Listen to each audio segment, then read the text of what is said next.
The concept of crime is not static. It is a fluid notion that has evolved significantly over the centuries, adapting to the changing values and norms of societies. What was once considered a grave offence may now be seen as a minor infraction or even completely acceptable behaviour. This fluidity is a testament to the dynamic nature of human civilization. It morphs and reshapes itself across human history. From the ancient civilizations of Mesopotamia and Egypt to the modern digital age, the definition and perception of crime have undergone profound transformations. Each era brings with it new challenges and new forms of transgression, reflecting the complexities of the time. What one era condemns, another might view with indifference. For instance, acts that were once punishable by death or severe penalties in ancient times might now be seen as trivial or even legal. This shift in perception highlights the ever-changing landscape of moral and legal standards. This evolution mirrors changing power structures and societal norms. As societies grow and evolve, so too do their laws and regulations. The rise and fall of empires, the spread of religions, and the advent of new political ideologies have all played a role in shaping what is considered criminal behavior. From ancient laws to modern digital infractions, crime has transformed. The earliest legal codes, such as the Code of Hammurabi, focused on physical harm and property damage. Today we grapple with cybercrimes and digital fraud, offences that were unimaginable just a few decades ago. Initially, crime focused on visible harm and direct violence. Acts of theft, assault and murder were clear violations that demanded immediate attention and punishment. These were the crimes that early societies sought to control through strict laws and harsh penalties. Religious and political offences were also prominent. Blasphemy, heresy and treason were considered serious crimes, often punishable by death. These offences were seen as threats to the social order and the authority of the ruling powers. The definition of crime was linked to power structures. Those in power determined what was considered criminal behaviour, often using the law to maintain their control and suppress dissent. This connection between crime and power is evident throughout history. This essay will explore the transition from violent crimes to modern political and digital offences.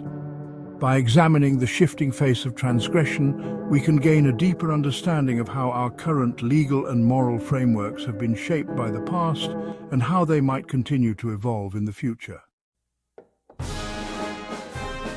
In early societies, crime was tied to preserving social order. The concept of justice was deeply intertwined with maintaining harmony within the community. Every action had a consequence, and these consequences were designed to reinforce the societal norms and values of the time. The Code of Hammurabi, from ancient Babylon, systematized law and punishment. This code, one of the oldest deciphered writings of significant length in the world, was a monumental step in the evolution of legal systems. It provided a clear framework for justice, outlining specific penalties for various offences. It addressed direct crimes like assault and theft. These were common issues in any society, and the Code of Hammurabi sought to provide clear guidelines on how to handle such transgressions. The penalties were often severe, reflecting the importance of deterring such behaviour. The code regulated interactions and set harsh consequences. It wasn't just about punishing wrongdoers, it was about setting a standard for acceptable behaviour. The legal proceedings were formalised, and the enforcement of these laws was taken very seriously. Crimes against religious or political order were severely punished. The intertwining of religion and politics meant that any offence against these institutions was seen as a direct threat to the stability of the society. The punishments for such crimes were particularly harsh, serving as a deterrent to others. Punishments were severe, reflecting social hierarchies. The code made distinctions based on social status, with different penalties for the same crime depending on the perpetrators and victims' social standing. This reinforced the existing social order and ensured that everyone knew their place within the hierarchy. Public floggings and mutilations were common. These punishments were not just about retribution, they were also about making an example of the offender. Public punishment served as a powerful reminder to the community of the consequences of breaking the law. The code aimed to deter crime and assert the king's authority. By establishing a clear set of laws, the king reinforced his role as the ultimate authority in the land. The code was a tool for maintaining control and ensuring that his subjects adhered to the established order. It marked a move from arbitrary vengeance to structured justice. Before the Code of Hammurabi, justice was often a matter of personal retribution. The code introduced a more systematic approach where laws were written down and penalties were predetermined, reducing the potential for arbitrary or biased judgments. Ancient punishments were public spectacles. Executions and mutilations were performed openly. These displays affirmed the sovereign's power. The severity of punishments created lasting impressions. Public executions demonstrated the state's ultimate sanction. Lesser punishments marked offenders permanently. The crowd's presence validated the act of punishment. These spectacles maintained social control. Public executions were political rituals restoring damaged sovereignty. The Middle Ages intertwined crime with religious doctrine and feudal obligations. Sin and crime became closely identified. The church defined deviance and administered justice. Feudal breaches were considered grave offences. Property crimes challenged social hierarchy. Punishments were public and harsh, serving as deterrents. The medieval understanding of crime was a complex tapestry of religious belief and social order. The Statute of Winchester, enacted in 1285, was a significant legal reform that formalised crime prevention in medieval England. This statute was a response to the growing concerns about lawlessness and the need for a more organised approach to maintaining public order.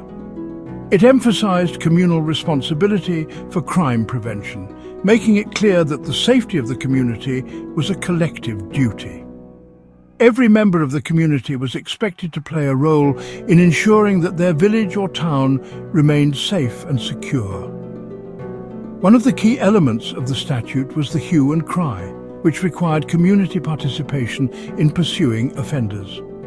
If a crime was committed, the entire community was expected to raise an alarm and join in the pursuit of the criminal, ensuring that justice was swiftly served. Citizens took turns guarding and patrolling their neighbourhoods, a practice that was essential for maintaining order. This system of communal watch meant that every able-bodied man had a responsibility to keep watch, especially during the night, to deter potential criminals. The statute also mandated the clearing of roadsides to prevent ambushes. Overgrown bushes and trees along the roads were seen as potential hiding spots for robbers, so maintaining clear roads was crucial for the safety of travellers and the transport of goods. Additionally, it reaffirmed the feared system, obliging men to possess arms and be ready to defend their community.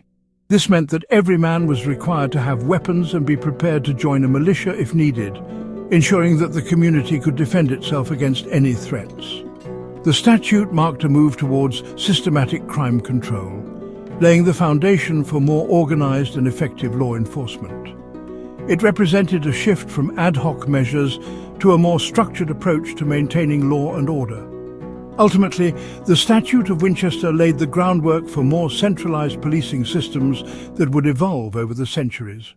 It was a crucial step in the development of modern law enforcement, influencing the way communities approached crime prevention and public safety. The early modern era saw a fascination with crime narratives. True crime literature catered to a growing literate public. The printing press spread sensational tales of crime. Public executions became amplified through printed accounts. Crime stories explored motivations and social conditions. True crime literature provided moral instruction and entertainment. The modern era saw a rise in property crimes. Commerce and wealth created new opportunities for theft and fraud. Criminals were seen as calculating individuals. Political crimes were redefined in the context of nation-states. Organized crime became more sophisticated. The state developed professional police forces. Enlightenment ideas influenced crime understanding and punishment.